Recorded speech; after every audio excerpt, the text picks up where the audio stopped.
Bonsoir, Monsieur le Président. Bonsoir. Bonsoir, Monsieur le Président. Bonsoir, Nicolas Sarkozy. Depuis plus de 2 ans, vous avez quitté l'Élysée et vous n'avez accordé aucune interview. Pourquoi avoir accepté de répondre ce soir aux questions de TF1 et d'Europe 1? Parce que j'ai estimé que la situation était suffisamment grave pour que je dise aux Français ce qu'il en était de l'instrumentalisation politique d'une partie de la justice aujourd'hui. Dans notre pays, qui est le pays des droits de l'homme et de l'état de droit, il y a des choses qui sont en train d'être organisées. Les Français doivent les connaître et en leur conscience et en toute liberté doivent juger de ce qu'il en est. Alors, je veux dire cette vérité.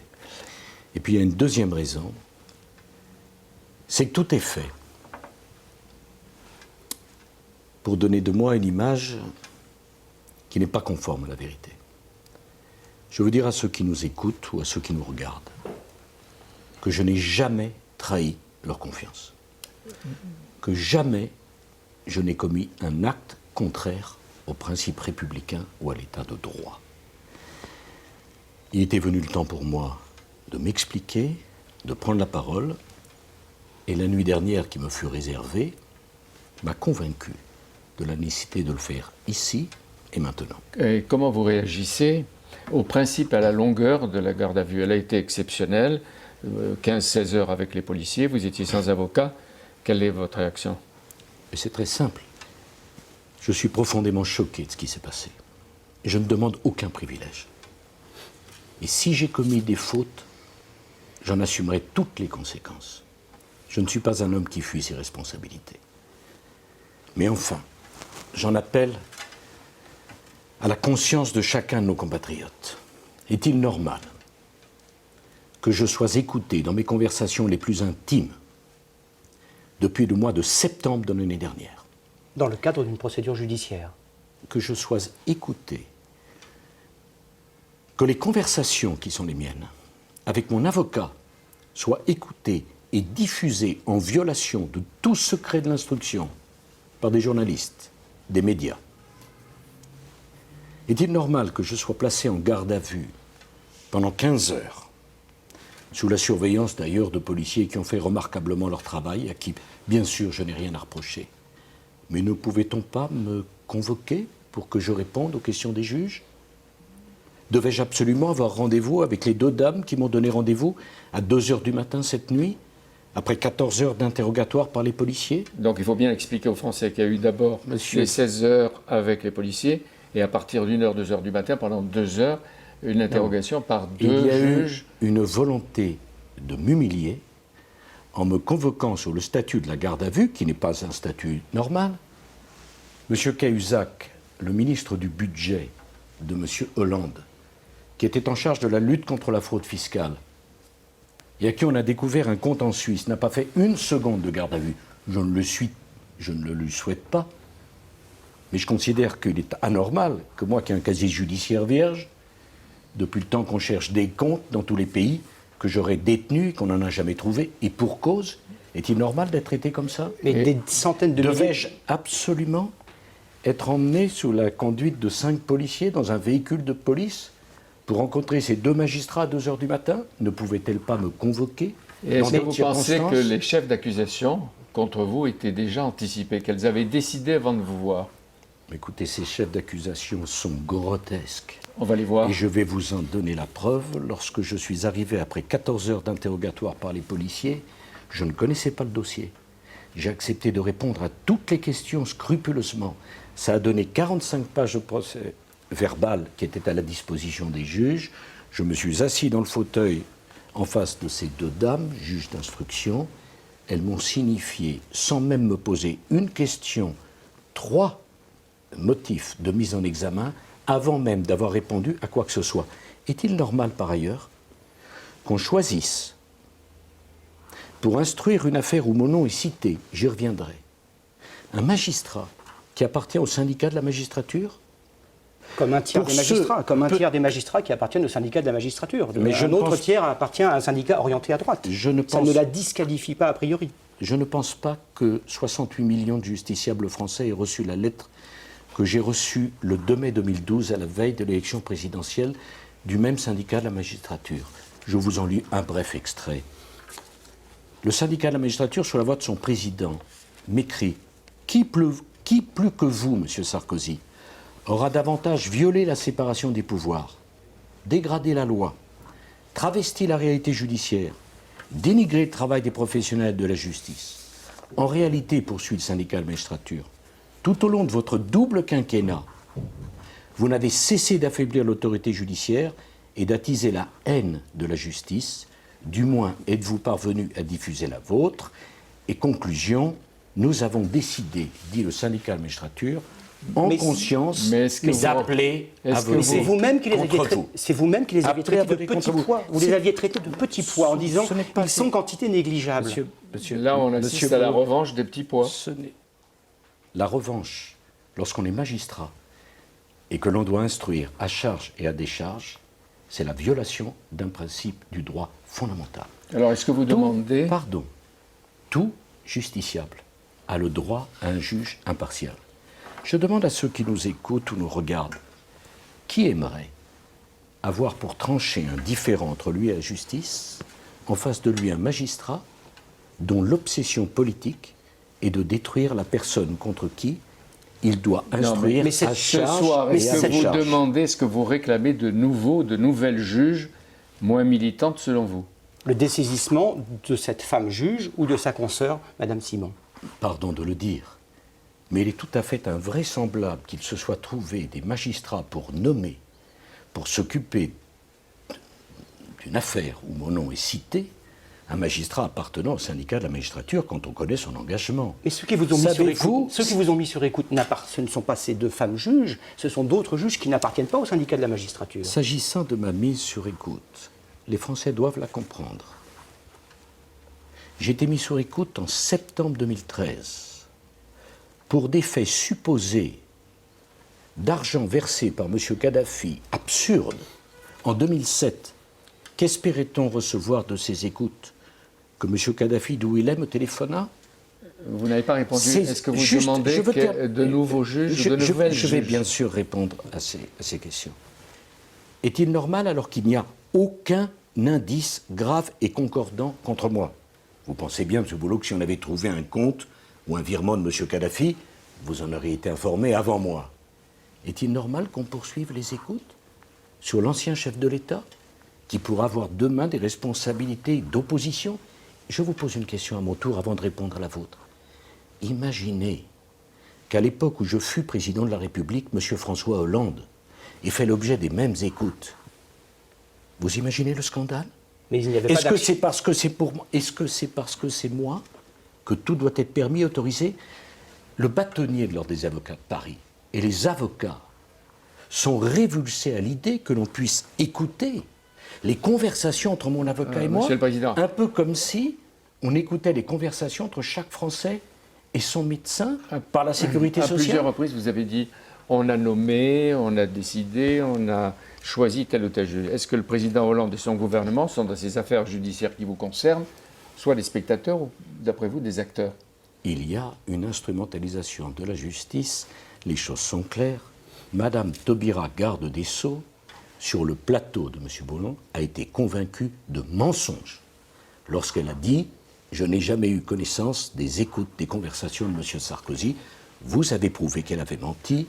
Vous savez comme moi que M. Valls a menti lorsqu'il était ministre de l'Intérieur. D'ailleurs, je suis très étonné. Ce matin même, M. Valls dit « Les faits qui sont reprochés à Nicolas Sarkozy sont très graves. » Vous pensez qu'il connaît le dossier, une partie du dossier? À moi de poser la question. Qu'en sait-il? A-t-il eu les juges au téléphone? Lui a-t-on fait un rapport? Il aurait dû dire les faits supposés reprochés à M. Sarkozy. Mais le président de la République lui a dit tout à l'heure il faut le respect de l'indépendance et de la présomption d'innocence. Je vais venir au président. Ces principes, ils ne sont pas respectés avec vous. M. Hollande. Ils ne sont pas respectés. M. Sapin, ministre des Finances, a déclaré dans une interview récente, stupéfiante de sincérité, Sarkozy, mais on va s'en occuper. Quant à M. Hollande, ses collaborateurs se sont livrés à une exploitation éhontée de mes archives, en violation de toutes les règles républicaines, qui ont été consultées sans commandement de l'autorisation, distribuées à toute personne qui les voulait, le directeur des services informatiques de l'Élysée a été licencié au motif, a-t-il dit, qu'il refusait d'examiner le disque dur de mes ordinateurs. Vous n'avez pas répondu à la question de Jean-Pierre Elkabbach. Demandez-vous le dessaisissement de ces deux magistrats ou pas? J'aurai l'occasion de prendre un certain nombre d'initiatives, parce que, voyez-vous, envers et contre tout, je crois dans l'honnêteté et l'impartialité des magistrats de notre pays. Mais pas celle-là. Ne confondons pas une petite minorité militante et les magistrats. J'aurai l'occasion de faire valoir mes droits en la matière. Je ne demande aucun avantage particulier. Et je ne suis pas comme un justiciable comme les autres, parce qu'on dit ne suis pas venu. Il ne veut pas être traité comme un citoyen normal. Est-ce que vous êtes traité comme un justiciable? Avez-vous vu quelqu'un dire ça? Ça n'a pas de sens, Monsieur Elkabbach. Je ne demande aucun droit particulier. Je ne veux aucun avantage. Je vous rappelle, Monsieur Elkabbach, que j'ai été interrogé dans le cadre de l'affaire dite Bettencourt, qui a été serinée, tympanisée pendant 2 ans, et notamment au moment de la présidentielle aux oreilles des Français. J'ai eu un non-lieu, Monsieur Elkabbach. J'ai été lavé de toute accusation. Savez-vous que j'ai accepté et enduré 22 heures d'interrogatoire? Oui. Dans l'affaire dite Karachi, Monsieur Elkabbach, 10 ans d'enquête menée par Monsieur Van Ruenbeek aboutissent au fait que mon nom et tout ce que j'aurais pu faire est complètement reconnu comme totalement étranger. Qui en parle, Monsieur Elkabbach? Je ne suis pas un contribuable, je ne suis pas un justiciable au-dessus des lois, mais je ne suis pas décidé à accepter d'être en dessous de la loi. Monsieur Sarkozy, dans ces écoutes... Oui, Monsieur Bolloré. Dans ces écoutes, on entend clairement votre avocat, Maître Herzog, être en contact avec un haut magistrat de la Cour de cassation. Vous le saviez, est-ce que vous ne vous êtes pas dit nous avons franchi la ligne jaune, ce que je fais et relève du droit pénal. Ce que disent les deux juges, trafic d'influence. Autrement dit, Monsieur Elkabbach, laissez-moi répondre à Monsieur sur le fond, sur le fond. Si je comprends bien, dans notre pays aujourd'hui, sous le mandat de Monsieur Hollande, être magistrat et de gauche, c'est un élément parfaitement démocratique. Être comme Monsieur Azibert, un magistrat ou magistrat de la Cour de cassation, partageant les idées politiques de la droite, c'est le premier indice de la corruption. Mais il ne parlait pas de dîner en ville, il parlait de votre dossier, Monsieur le Président. C'est scandaleux. Parlons du fond du dossier. Monsieur Azibert était candidat à un poste à Monaco. Il ne l'a pas eu. Mon avocat Thierry Herzog m'a demandé si je pouvais me renseigner pour faire une démarche auprès de Monaco. Je n'ai pas fait cette démarche, c'est dans le dossier, c'est prouvé. Le palais de Monaco a indiqué il n'y a eu aucune démarche en faveur de M. Azibert, et par ailleurs, il existe une écoute qui, elle, n'a pas fuité dans la presse, on se demande bien pourquoi, où je dis à Thierry Herzog, non, je ne ferai pas l'intervention. Et enfin, la décision de la Cour de cassation, que j'attendais positive, fut négative. Résumons le dossier sur le fond. M. Azibert n'a rien obtenu, je n'ai pas fait de démarche, et j'ai été débouté par la Cour de cassation. Vous prenez à témoin les Français et la France ce soir. Permettez que je termine là-dessus. Mais où est le trafic d'influence? Où est la corruption? Qui a corrompu? Pour quel objet? C'est scandaleux. C'est scandaleux. Et d'ailleurs, ces motifs ont été retenus dans le seul souci de la continuation d'humilier, de m'impressionner, de m'empêcher et de me diffamer. Vous demandez leur nullité? Mais, bien sûr, je ne leur demande pas leur confirmation. Et autre chose, vous prenez les Français à témoin, est-ce que vous voulez passer ce soir pour une victime d'un système qui ne fonctionne pas en matière de justice et même en matière politique? Monsieur Elkabbach, je suis seul, avec le soutien, fort heureusement, et je les en remercie ce soir, de millions de gens qui ont voté ou pas voté pour moi, mais qui sont scandalisés de ce qui s'est passé. Que puis-je faire, si ce n'est prendre les Français à témoin? Je vous le dis bien dans les yeux. Je n'ai rien à me reprocher. Vous m'entendez? Rien. Ni là, ni dans d'autres affaires. Monsieur Elkabbach, ni là, ni dans d'autres affaires. Cela fait 35 ans que j'ai fait de la politique. Jamais aucun responsable politique n'a été autant examiné par magistrats, policiers. Aujourd'hui, il y a peut-être une vingtaine de magistrats qui s'occupent de moi, des dizaines de policiers, et je suis écouté encore une fois dans tous mes téléphones depuis plusieurs mois. On ne trouve rien, on ne trouvera rien. Et mais que puis-je est-ce faire, qu'on monsieur trouvera rien El-Kabash? dans l'affaire Monsieur- Big Malion, alors, Monsieur le Président, je vais vous Nicolas répondre. Sarkozy? Je vais vous répondre. Je prends les Français à témoin parce que quand on n'a rien à se reprocher, quand on a son innocence et la certitude de son innocence, on n'a pas peur de s'expliquer. Vous n'étiez pas au courant Un que mot Big Malion avait un mot, surfacturé un mot, 10 millions d'euros à votre un mot, parti, à votre un mot. campagne. Un mot sur ma campagne. Cette campagne a été vérifiée dans tous les sens, avec un soin qui n'avait rien d'amical, par la Commission des comptes de campagne et par le Conseil constitutionnel. Les Français doivent savoir que lorsque le Conseil constitutionnel, pendant plusieurs mois, a examiné les comptes de ma campagne, quand mon équipe de campagne a oublié d'inscrire le plateau repas d'un chauffeur d'une des voitures, il l'a réintroduit. Ils ont conclu que nous avions dépassé, sur un budget de 21 millions, les comptes de campagne de 400 000 euros. En vertu de quoi? Pour la première fois dans l'histoire de la République, M. Boulot. Alors que j'avais rassemblé sur mon nom près de 19 millions d'électeurs, nous n'avons pas eu 1 centime de remboursement. Sauf que ces comptes étaient faux. Monsieur, Sauf que ces comptes étaient faux.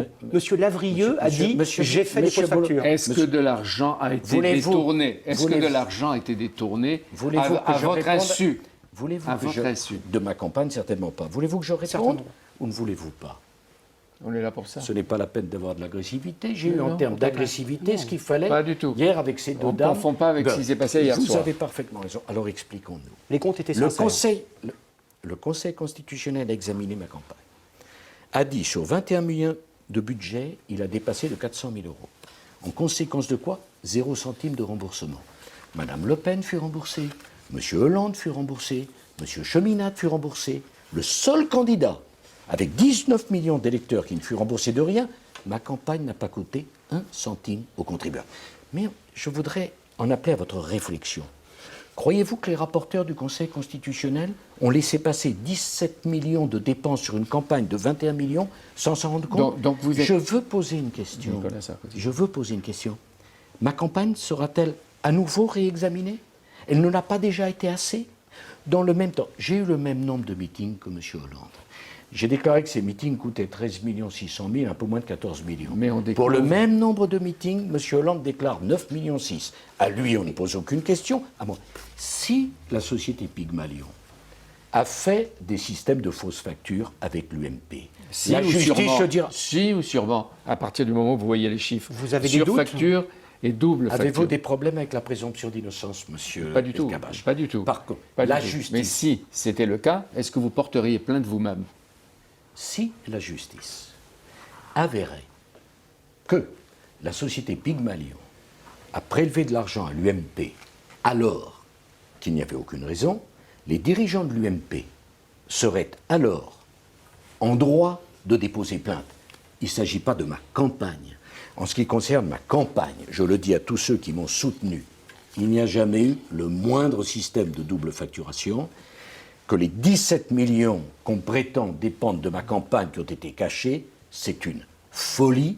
Personne, jamais, ne peut imaginer Mais que les enquêteurs s'il y a du eu Conseil des constitutionnel ou de la Commission des comptes de campagne soient passés au Donc s'il y a travers. eu des excès la ou des vérité, tricheries, il faut monsieur que la la- justice passe. Donc bien Monsieur sûr. Lavrieux, qui Bien s'occupait de la sûr, campagne, bien ne dit pas la sûr, vérité. bien Monsieur sûr. Lavrieux s'occupait de votre campagne, et quand il dit Monsieur- oui, monsieur- les factures Non, étaient fausses, non, non. il ment. Monsieur Lavrieux aura à rendre compte devant la justice fera son travail.